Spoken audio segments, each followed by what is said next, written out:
Welcome everyone to the channel.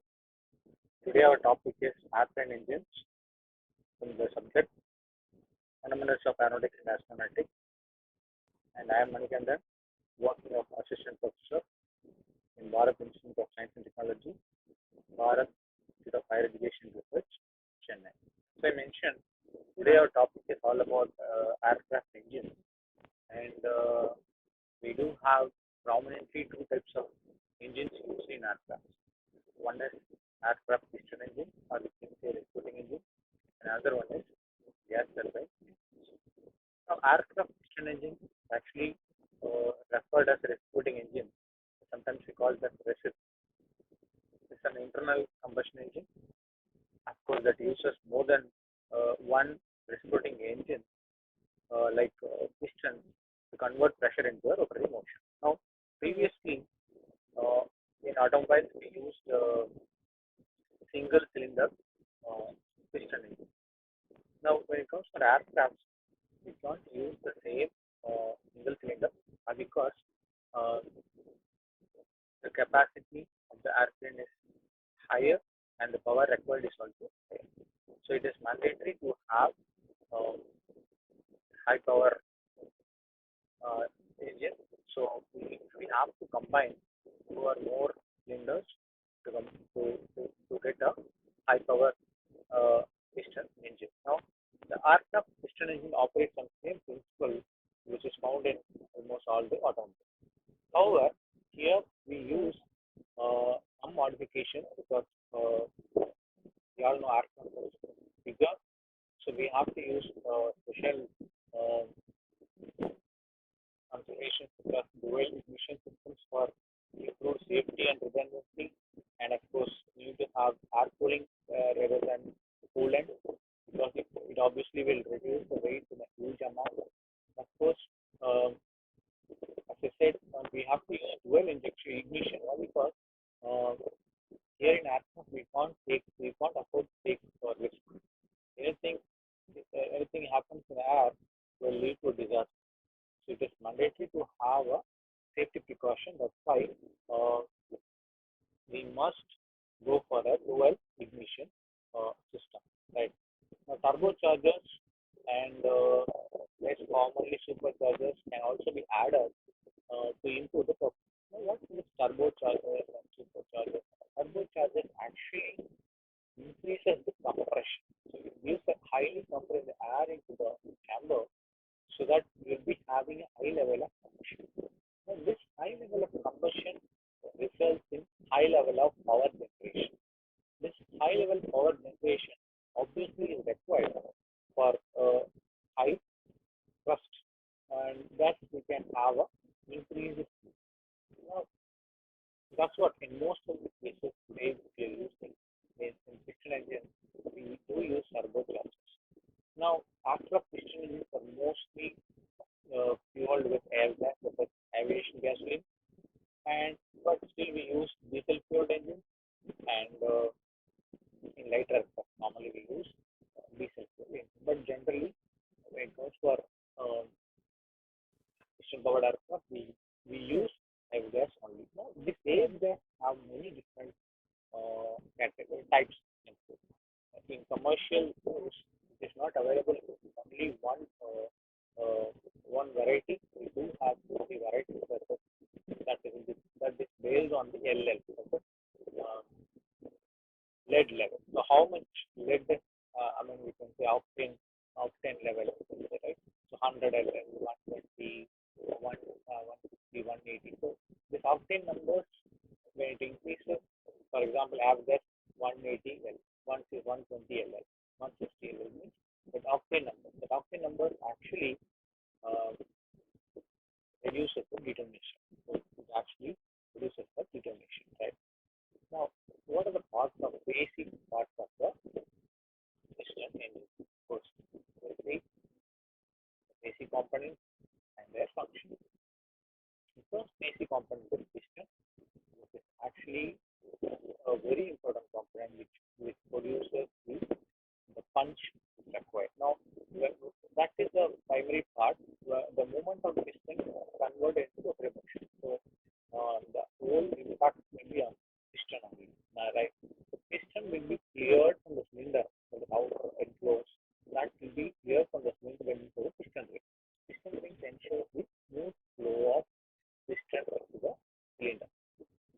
combustion happens at the end of the piston, at the top portion of the cylinder.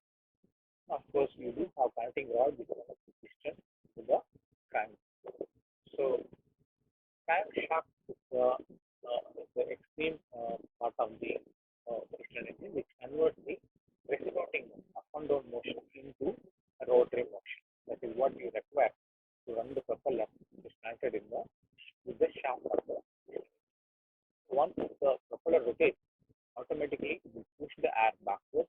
That creates a momentum which will pull the whole aircraft forward. This is how you get thrust in case of a piston powered aircraft. Now, the valves which are given in the piston engine ensures that the gas after combustion and the air before combustion is taken inside and dumped out. So this timing of the valves are actually driven by a shaft dedicated shaft called camshaft. So cam takes responsibility of adjusting the timing of the intake and exhaust. Now, there are four strokes in a piston engine. The first stroke is intake stroke, which is nothing but a suction stroke, and when the inlet valve is open and the exhaust valve is closed. So the air will be sucked inside from the outer atmosphere through the intake valve, and the green portion which you're seeing in the picture indicates the fresh air. Now that means the piston will have to move from the top dead center to the bottom dead center, the PDC to the BDC. Now as a result of spring motion, there will be a reaction flow that is called compression, which pushes the piston from TDC towards, BDC towards the bottom dead center towards the top dead center. And at this process, both the valves will be closed. So this forces the air to get compressed, and that will result in compression. Now we can have a small gap between the top dead center and the top of the piston. That is where the compressed air is accumulated. Now, at the end of the compression stroke, we have a ignition, or we can say spark. The spark will create a blast or explosion, which in result, which in turn will result in a high generation of hot gas, or we can say energetic gas. That pushes the piston downwards with a high force, with a high punch. That results in the quick movement of the piston from TDC towards BDC. That results in a high reciprocating motion. That reciprocating motion is converted into upward motion stemming from the crankshaft. So this is how the shaft is rotated. The shaft contains the propeller, and the propeller is also rotated. So thus we can get the thrust which is required by the piston engine. Now there are so many types of piston engine based on its arrangement of the cylinders. I have listed out four types of piston engine types here. We do have many more. So these are the prominently used types of piston engine. The first one is inline engine. Second one is V type. Third one is radial engine. Fourth one is horizontally opposed engine. Now we'll see it one by one. First one is inline engine, which is actually used in earlier aircraft, where on the inline are straight variety, and the cylinders will be in one single line, similar to many automobiles which you are seeing today. The main advantage is that it is narrow and allows the aircraft to have a narrow front piston. So front piston will be very narrow. However, the airflow around this engine is inadequate to allow the air to cool the whole setup. So that's why it requires dedicated liquid cooling, because it looks very congested and the flow of air will be little difficult. That's why it is not advisable to use inline engine for prominently a bigger or a highly powerful piston engine. Second one is V type, which is actually basically two inline engines entered in a V configuration like this. Now this provides a higher advantage because this is the most you can say popular engine which Rolls-Royce have produced.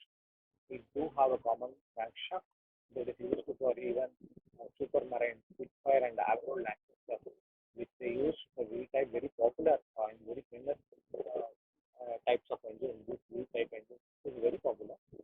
Now, third one is radial engine. Radial engine consists of more than one or more than two rows of odd number cylinders arranged in a common circle. The centered crankshaft. We can see in the picture the crankshaft is at the center. Due to this, you don't require a very big crankcase. A very small crankcase itself is enough. Thus, produces higher power to weight ratio. The weight is considerably reduced, so we do have very high power with a very less weight and space.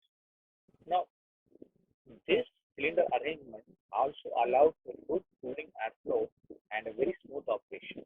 Now, this is used in generally you can say up to 12 engines you can use. This engine can be used in helicopters also. Most of the earlier are ancient vintage piston powered helicopters uses radial type of piston. Uh, the last one is horizontally opposed engine. Now here the horizontally opposed engines are often referred to as boxer or you can say the flat engines.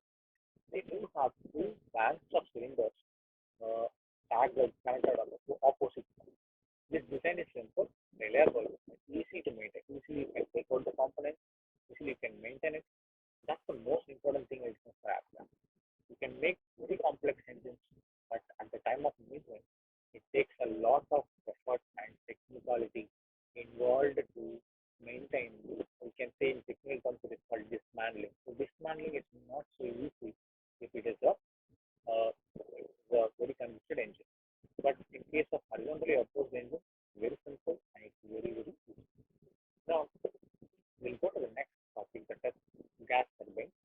Now, first of all, we should know what are the problems with the piston powered engine. Piston powered engines are very less power and it cannot be used for faster, higher speed. And of it's very simple. You can't expect maximum more than 0.2, 0.1. So it's a very basic engine. It cannot be used for a long range application. Also, the capacity is very limited to 10, maximum 5 or 6 or 10. So it's very difficult to use it for commercial applications. Only for training and other applications we use piston engine even now. Now, now comes uh, the day and the gas turbine. Gas turbine engines are actually uh, it has a very long history. And of course, it was designed by Norwegian inventor Vidas Elling, and it produced a very good horsepower of 11, which was a very massive feat at that time. So those 1900s itself, they were in use. They were actually in under research. Now, uh, gas turbine engines are actually a form of internal combustion engine. They work for they work actually by pulling a large amount of air in the front portion, or we can say the inlet of the engine. Now, the atmospheric air is actually compressed to significantly smaller volume, or we can say higher higher ratios, to give a very high motion. So once the air is pressurized, then it is fed into the combustion chamber, where the fuel is also fed, and it gets ignited. Once ignited, it produces a very hot gas with high energy, and it is pushed through a turbine, where some of its energy is turned into shaft power. So this shaft power is actually used to power the compressor uh, that we use to compress at the way of the power. Now, the remaining energy is actually turned into thrust. That is what you require from the for the engine as the air leaves at a high temperature and with very high velocity. So high velocity air or we can say high velocity gas is what we can engine. So once the engine first started, the turbine allows the engine to sustain itself by continuously feeding the compressor and make it as a cyclic process. So initially you have to initially you have to start the turbine so that it will start the sub RPM. Then once it feeds the compressor, it automatically produces high pressure, which is required for combustion. Once combustion takes place, of course, we don't need to have like one more starting. So automatically, the starting system will get disengaged in push. So this is how the process goes on. It looks simple, but the operation is not that much simple, right? So there are many different types of gas turbines: turbojet, turbofan, turboprop, and turboshaft. We do have jet engines like scramjet, ramjet, and other rocket engines, but they will not fall under gas turbine engine, right? Now, first we'll see turbojet engine. The only thing is that once if you understand turbojet engine operation, it is easy to understand the other types of the gas turbine engine. A turbojet engine, the term turbojet actually used to describe any gas turbine engine used in the aircraft. For example, commonly we use turbojet. Gas turbine means turbojet only, because they are the most commonly used type in a aircraft. Right? So, of course, we do have gas turbine technology evolution. So those with this evolution, we do have another types of engines, the turbojet engine, but the basic remains. Turboject engine is a basic engine. Any modification in that it will give you other types of engine. So they were first developed in Germany and England right to World War II. And of course, it was used to have a high speed, like unlike the piston engine. So these are the main objectives. Just to overtake the piston engine and to produce higher speed, only we use turboject engine. Now, we see the operation. There are main components of these are the main components of the turboject engine. So the inlet, or sometimes we term it as diffuser, then compressor, then fuel injector, then combustion chamber, then we do have turbine, and finally nozzle. So all these components are combined connected to a shaft. Now, first step, that is the air intake is essentially a tube in front of the engine. It just collects the air. So the air intake may look very simple, but it's incredibly important because air is something which is the which is actually the blood like. So you need blood. You need blood to have your body in proper operation. Like this, air is a very important thing for engine. So that intake collects the air. The intake job is to smoothly direct the air into compressor plate without any backflow or any destruction. So low space, it needs to minimize the loss of airflow into the engine, and its high supersonic speed, it needs to slow the airflow below Mach number 1. So as of here, we are not concerned about the maximum more than 1 supersonic and subsonic, because in this picture it is shown only the subsonic speed. Now, suppose if you have a high supersonic speed, it is necessary to have an inlet which can reduce the inlet speed to optimal speed. But in case of subsonic inlet, it just the only job is to collect the air and to somehow increase the pressure, which can help the compressor. Now once the air is directed in the compressor blade, the compressor is driven by the turbine, as we mentioned already. So the engine actually do have a turbine which has to be started at the initial stages. Like we discussed, once the desired RPM is achieved and the compressor is driven to enough amount, then there is no need of starting system, as I mentioned here. So the compressor job is to compress the incoming air and significantly increase the air pressure. Because if you want to introduce a spark, you have to introduce it in a compressed region. Then only it will explode. Otherwise, it will just burn. So you need to have a compressed air for explosion. The compressor actually the series of fans which get smaller and smaller blades. So when the air passes through each compressor stage, it gets compressed. Now, in very bigger aircraft, in very bigger engine, we do have low pressure compressor and high pressure compressor that we'll study in later in upcoming lectures. Third is the combustion chamber. So this is a very important part because this is where the combustion takes place. Um, so the air, that is the highly pressurized air as a result of combustion, is mixed with the fuel and the mixture is heating later. So once the mixture gets burned, then it produces a very hot high pressure gas. Now this turbojet generally runs with very lean mixture. Lean mixture means uh, the composition of the air is very high and the composition of fuel is very less. Now it's approximately 50:1. That is what we normally will have when it comes for a turbo jet. So the combustion is done, the hot gas is produced. So the turbine is also a set of plants like a windmill, um, which will absorb energy from the high speed gas passes through. So once the hot gas hits the turbine, it takes the energy and it will convert the energy hot and water, we can say thermal energy into corresponding mechanical energy. So this in turn rotates at high speed. That rotation is given as the input to the compressor. So compressor also gets rotated. Now the last portion is called nozzle. The high speed burn fuel air mixture exits the air exit the engine through a exhaust nozzle. Now, of course, the hot gas used is going through the nozzle is actually a convergent nature for a normal engine.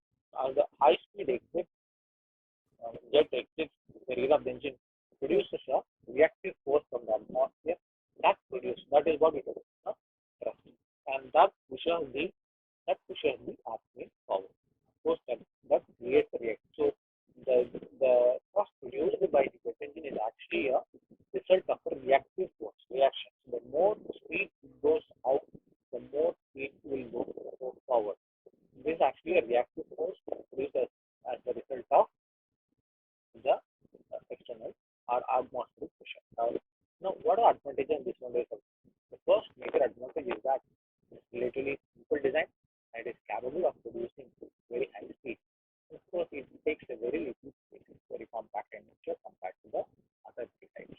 But the concern is that it has more, we can say, high specific fuel consumption, or it drinks more fuel compared to other three. And of course, it is very louder and it is very poor. It performs very poor at very low speed. So low speed it performs very poor. Now we'll see the next type, that is turboprop engine. Turboprop engine is actually a small modification of turbojet engine, which was actually designed in which was actually designed between 39 to 42 1900. That was, however, the design was not implemented until Rolls-Royce have implemented it in 1945. So turboprop is also an engine which is actually a modification of turbojet engine. But in turboprop, we do have a extra propeller like the piston powered aircraft. Now, this is actually a combination of piston powered pistol and turbojet technology. So, this produces that produces advantage. That creates advantage of having we can go slower, but we can reach the destination with very low fuel consumption. So the performance itself is very good, and so the exhaust gases drives the power turbine and then the shaft, which that drives the reduction gear assembly. Now the reduction gear assembly is extra component here. Reduction gear assembly, gearbox, they say that is only extra part. Now that will actually control the speed of the, or we can say the operating RPM of the engine. So thus we can reduce or increase the speeds of the overall engine. So what is the, of course what is the range, working range? You can go by 250 to 400 miles per hour. What is the operating range of the turboprop? Of course, it compromises both turbojet engine performance as well as the performance of the reciprocating engine or the piston engine. So their optimal flying range is height and altitude is 18% 30. That is the place where you can operate with a high performance. course, at 25,000 feet, it produces a very good performance, um, unlike a turbojet, which will not produce that performance with the. It also have low fuel consumption. So we can discuss the advantage and disadvantage of turboprop. Of course, it's very fuel efficient, good, most efficient. Okay, 3 to 400, not it's very good efficient. Of course, it is most efficient between this altitude. But the problem is the speed. The speed is not that much good, and the gearing systems are heavy that can break down. It requires more maintenance on the problems with the turboprop engine. Now we'll move to the next type, that is turbofan engine. Turbofan engine is also a popular engine in most of the modern day aircraft today. Now, the major components of turbofan are, we do have extra duct fan at the end portion of the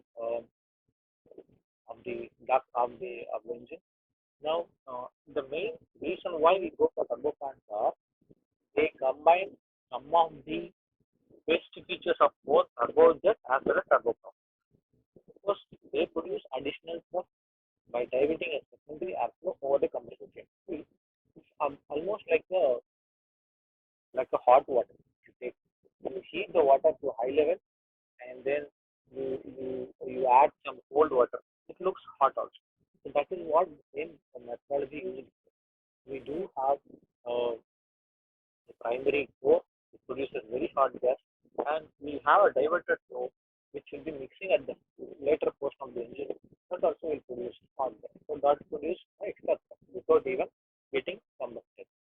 So almost all airliner types today, commercial aircraft, uses this engine. So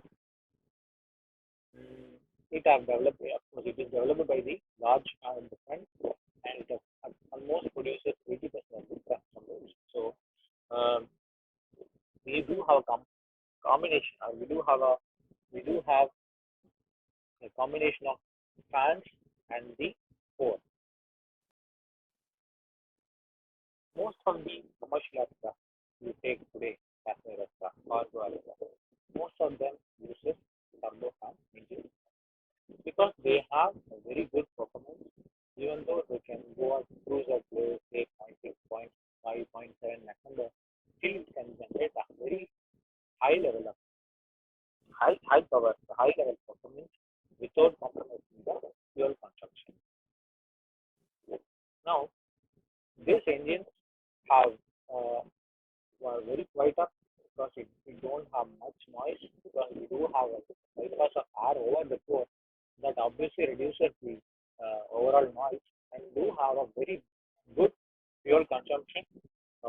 Means like better fuel consumption means low fuel consumption. Not too low, but still it is manageable.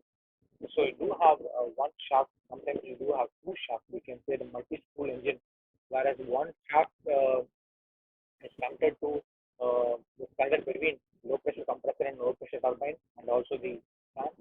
The other main shaft is connected to the high pressure compressor and high pressure turbine. Uh, this turbofan can be a low bypass or a high bypass. Of course, if you want higher speed or more acceleration, you can go for low bypass. No, I want to go at very low speed, but still I want more performance. You can go for high bypass. Generally, low bypass is preferred in military applications or high-speed applications where the Mach number is more than 0.8, and other like commercial aircraft and cars aircraft generally go for high bypass engines. Now, what are advantages? The advantages are it is very good fuel efficient. We do have very low noise because, as I said, the air is diverted over it, so it absorbs the noise and it will suppress the noise to a huge amount. It is very quiet up, and it have good cooling also because the air actually acts as a coolant. It will cool the overall combustion uh, region, so it will not will save the combustors components like turbines and combustion chamber from creep and other failures. So it provides good cooling, but it is very heavy. The turbojet, because of the presence of duct and the bypass and the fan, it do have larger center area. It obviously will result in heavy drag, and it is very inefficient in higher altitude. Because at higher altitude, the density of air is very less, so you have to give more fuel, or we can say the rich mixture. So it is obviously not that much efficient at very, very high altitude. So with that, we can uh, complete the turbofan. And the last topic is the turbo shaft. Turbo shaft is actually a small, let's say, a modification of turbojet. But here, the shaft, or we can say the power shaft, will be at the rear portion. So you do have two shafts. One is actually connected to the compressor turbine, or you can go combining the compressor with turbine, and that exit also have one more power shaft, that is become it as three turbine, or you can say power turbine. That power turbine rotates. That rotation is connected to a shaft. That shaft is actually connected to a main rotor of the helicopter. The turbo shafts are actually used mostly in helicopters only. So they are preferred in helicopters, and helicopters uses most of the helicopters today uses turbo shaft only. So here the power generation is not just by one turbine. It is using two turbines. One is compressor turbine, which runs the compressor, and one is wind turbine, or a power turbine, which runs the power shaft, which obviously is connected to the main rotor. So when main rotor rotates, the helicopter also will operate. So these are the basic basic types of the engine which are used in airplane. First we saw piston engines and their types. Then later we discussed about the gas turbines and the types. With that, we can end the session. We can see further discussions about the subjects and other topics in upcoming